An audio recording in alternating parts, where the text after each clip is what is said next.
जेव्हा तुम्ही बिझगुरुकुलमध्ये log in करता तुमच्यासमोर असं पूर्ण वेब पेज येणार आहे. ओके, आणि वरच्या 3 लाईन्सवरती क्लिक केलं की तुम्हाला बिकम अॅन ॲफिलिएटचं ऑप्शन येईल, ज्यामध्ये तुम्हाला काही क्वेश्चन्स विचारले जातील, त्याचं रॅन्डमली तुम्ही आन्सर देऊ शकता आणि त्यानंतर तुम्हाला करायचे ते सबमिट. ओके, क्वेश्चन्स हे फक्त आपले ओपिनियन जाणून घेण्यासाठी विचारलेले असतात, त्यामुळे तुम्ही त्याचा आन्सर रॅन्डमली देऊ शकता.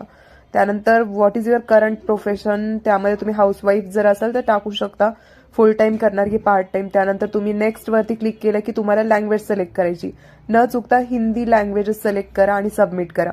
त्यानंतर बिकम अॅन ॲफिलिएटचं ऑप्शन येईल. स्टार्ट युअर ॲफिलिएट जर्नी वरती क्लिक करायचं आहे तुम्हाला.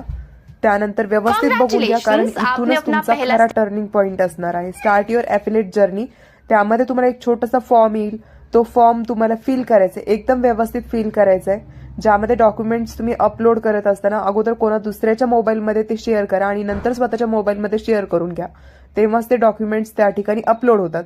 आणि त्याला सबमिट करा. सबमिट केल्याच्या नंतर नेक्स्ट मॉड्यूल्स कंप्लीट करा.